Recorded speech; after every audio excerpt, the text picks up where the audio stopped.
All right, are we good now? Somebody give me a sign, please. I want a sign. Is it all good? Okay, on you, Terry. Thank you.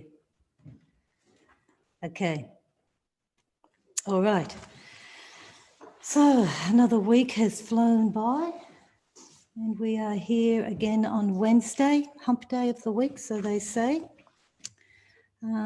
So I'm going to continue with the themes that I've been developing, the Om Ah Hum to initially settle our mind to begin with, and then meditating on anger again.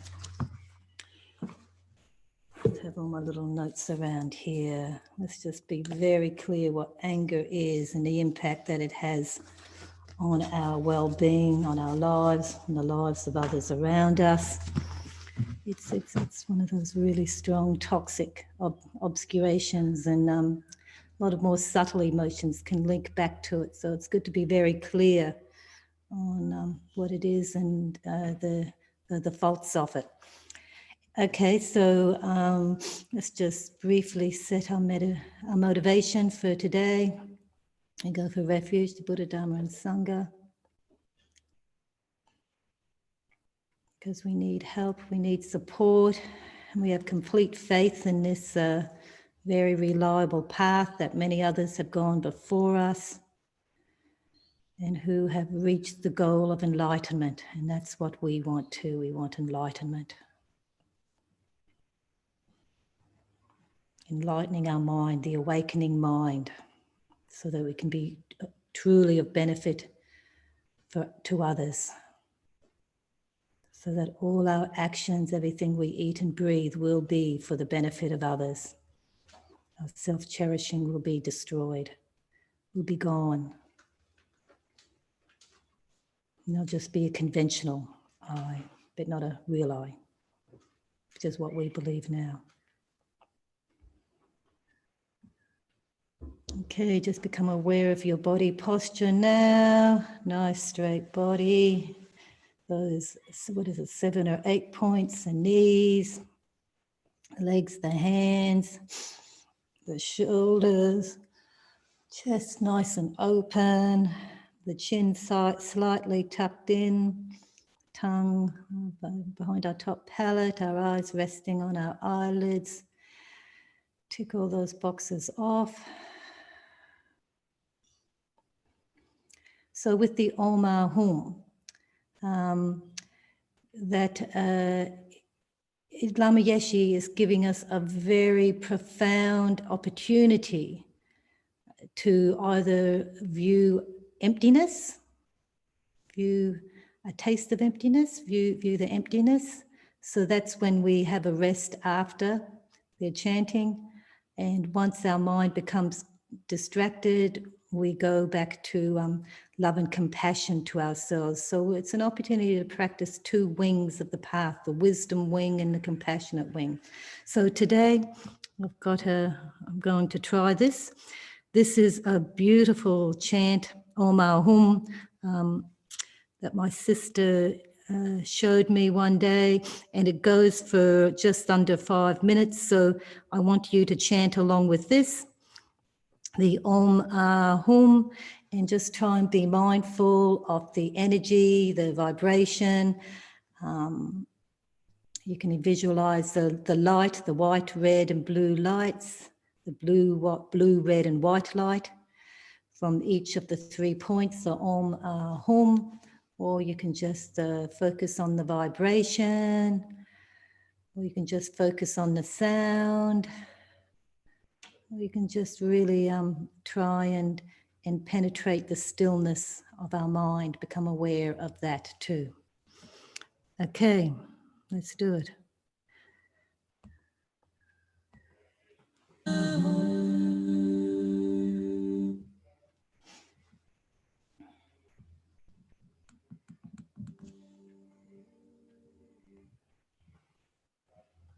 Oh, here we go, sorry. Okay.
So awareness and or compassion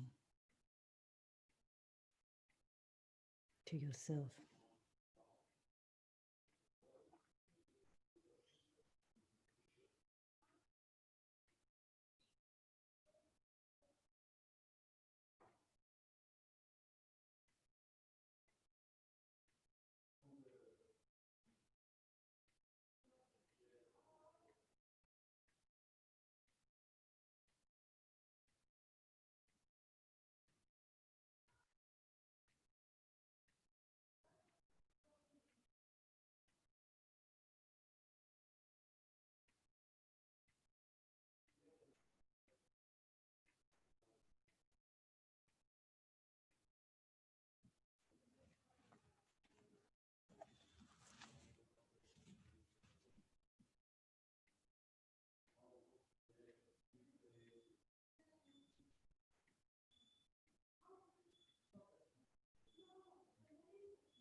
So we'll move to the analytical part of our meditation today, continuing to look at anger, that destructive emotion. His Holiness recently coined a term of mental hygiene. I think it's about looking after our emotions, looking after our mental well-being, our thoughts. And when we are experiencing angry thoughts, it really is a opportunity to practice and to look at what's going on in our mind. But if we allow the anger to continue, the conversation around anger, the exaggeration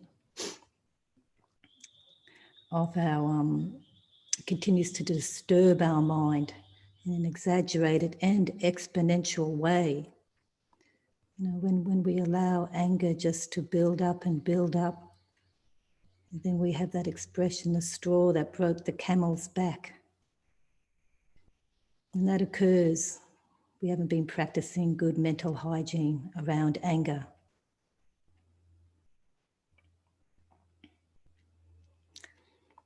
And, you know, when we look at anger, it really does consume, it can consume so much of our time, so much of our mental energy, the stewing, the negative conversations, the exaggeration.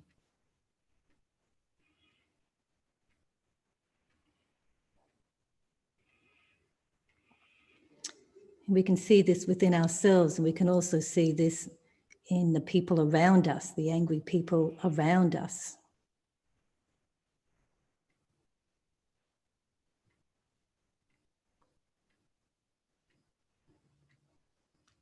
And this, the angry mind, it really reinforces the false perception of a real I.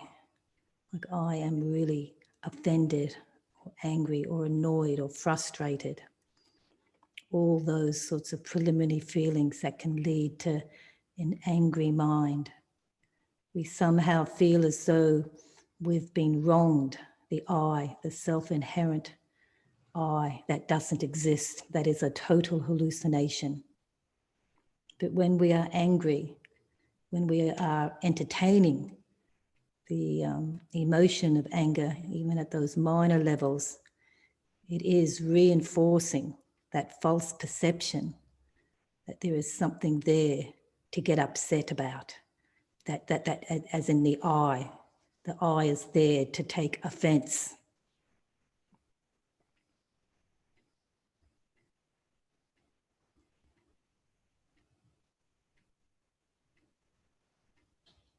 See if you can see that I, get a sense of that I, not only in yourself, but you can certainly see it in other people. Just so they can puff up and, you know, impose themselves. You know, an angry person can also be an imposing person. They have a very strong sense of I.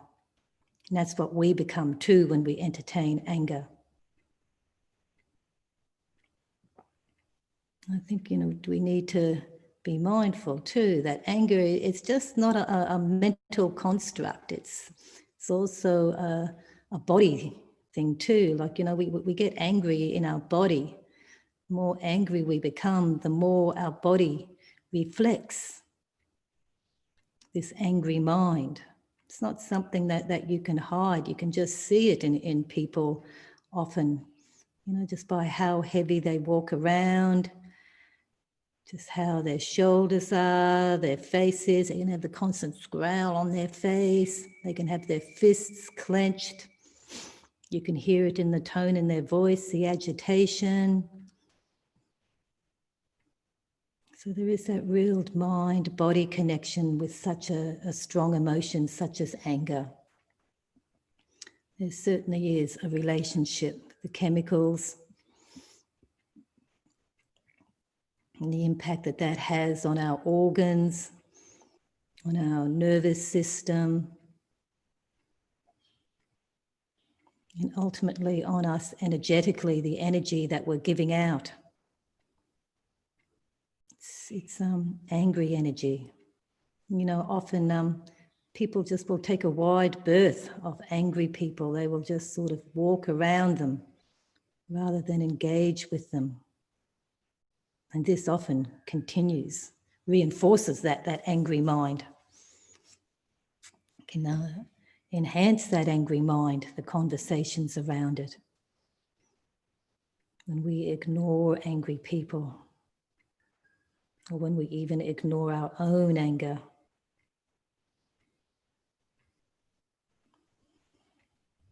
And we do that, I think it can even see it even more in our body, the tenseness in our shoulders.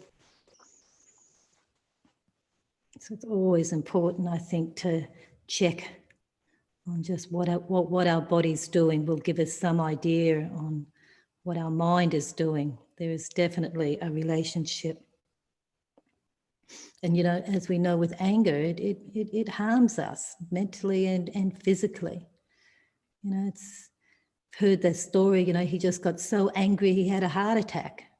Anger will do this. It's a very, very strong emotion that will have a strong impact on our body. They say that angry people can more likely to get cancer, certainly more likely to get high blood pressure. Angry people are more likely to get into fights, get the physical harm, punch walls. Here anger can really physically damage us.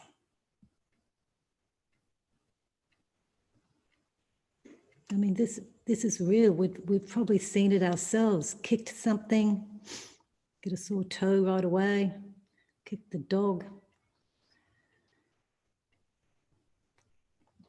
I know when I was angry at the kids, I would go to the cupboard and really rattle all the pots and pans really loudly. Try and dissipate, get some of that anger out. Modern psychologists, that's what they say, that we need to express the anger, get it out. That isn't necessarily a Buddhist view of managing anger. But I think, when we feel we need to do something like that, we are definitely angry. We need to go for the run to dissipate that energy. I mean, it is good to dissipate, but we want to be able to somehow stop it from getting to that far, getting to that point.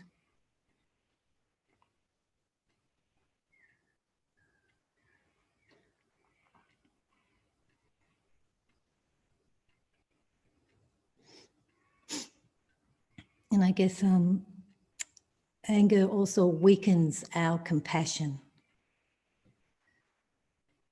When we are just so self-consumed in our offense, our annoyance, we stop thinking about other people. We're so self-consumed. It really does weaken our compassion. So, all the effort that we have put in to try and be mindful about being compassionate about being caring and thinking of others just dissipates when we allow our anger to overtake us, when we even entertain that angry mind. So let's really go back and just, like, how early are we able to identify the angry mind? And I guess this is something that requires a lot of practice, a lot of mindfulness, a lot of awareness, a lot of honesty with yourself too. That when we receive, when our mind is stimulated, our consciousness, whether it's our I consciousness, our mental, a thought comes in, then our discriminating awareness, the aggregate of discriminating awareness, activates, and it will make some sort of judgment. And then we come up with the feeling of either positive, negative, or neutral. I think, these are all thought processes that occur in milliseconds. And it's what they refer to in the 12 links as contact. That point of contact of any emotion, of a thought, of an interpretation, of a perception of our environment, that contact point. And we label positive, negative, or neutral. Neutral, ignore it, or, neutral, whatever it is. Well, no, whatever can often be negative, but neutral, just sitting on it, just sitting on the fence, as they say. But anything that we label negative is something that can lead towards anger, lead towards attachment, lead to frustration, lead to annoyance. And it's at this point, this is the very early point, very first point, that if we can catch this point, and if we can see that negative view come up, we just label it as neutral. We'll just sit on this. If we can label it as positive, and why it is positive, and start that positive conversation around anger.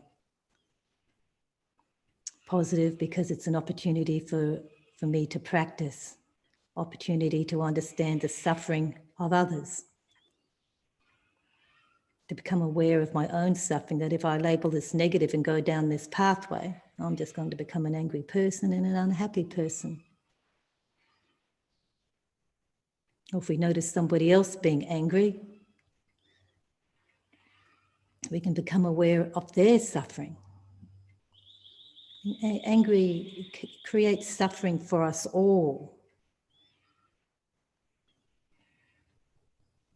And in pretty much the same way, it really is a very disruptive emotion. It destroys our peace of mind, and it destroys so much merit. And merit, if you remember, is the causes for us to reach enlightenment. And those causes are practicing generosity, practicing love and compassion, practicing patience, practicing kindness.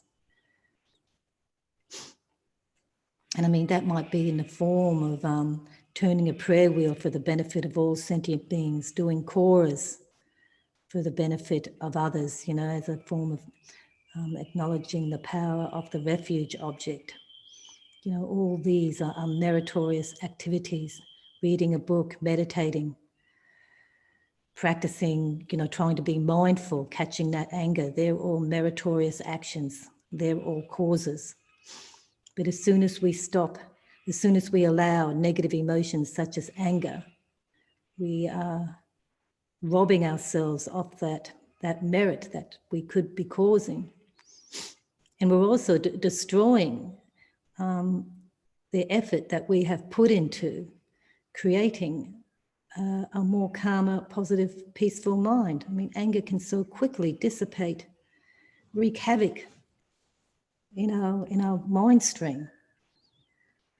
It can destroy so much very quickly. It's like that. Well, it's like Shanti Deva said about the elephant. Externally, you see a herd of elephants come in and they will make a mess of a town, of an area very quickly. Then they've got that town has to start to rebuild all over again. Well, that's like, the anger, it's like the elephant in our mind. It just runs around, wreaks havoc, sort of destroys so much effort that we've put into developing a compassionate, mindful, peaceful mind can destroy it very quickly. And we have seen this in ourselves and in others.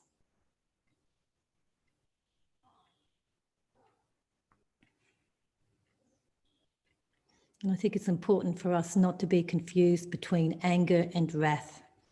Anger is based on a self-cherishing mind. Wrathfulness, what they talk about with the deities and behaving in a wrathful manner, that comes from compassion, completely different, completely the opposite to anger, really. I mean, it's something said strongly, and maybe even fiercely, but it's based on compassion, on the welfare of others, welfare of ourselves. Anger just reinforces the self-cherishing, the I.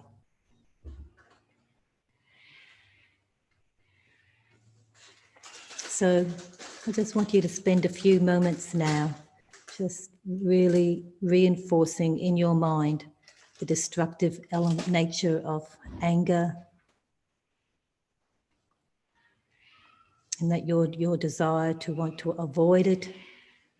Make some personal resolutions.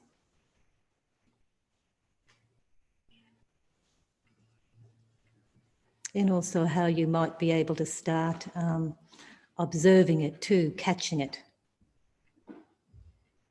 And start that mind transformative process in catching your anger. Because that's what we will look at for next week, the things that will help us to transform anger. Mindful breathing, mindful walking, embracing our anger, practicing compassionate listening, looking deeply into the nature of our perceptions and other person's perceptions and realizing the suffering. They're the antidotes. So let's dedicate the merit. Dedicate the merit generated by myself and others to the great enlightenment. May the supreme jewel of bodhicitta that has not arisen arise and grow, and may that which has arisen not diminish but increase more and more. May the supreme jewel of the wisdom, understanding emptiness that has not arisen arise and grow, and may that which has arisen not diminish but increase more and more. In the land encircled by the snowy mountains, you are the source of all happiness and good, all-powerful. Chenrezig Tenzin Gyatso, please remain until cyclic existence ends. You who uphold the subduer's moral way, who serve as the bountiful bearer of all, sustaining, preserving, and spreading Manjanath's victorious doctrine, who accomplishes magnificent prayers, honoring the three jewels, Saviour of myself and others, your disciples, please, please live long. So, hope that was useful, and all the best for your coming week. And hang around for Geshe Sultram. Thank you, everybody. Thank you. Yeah, we'll see you. See you again soon.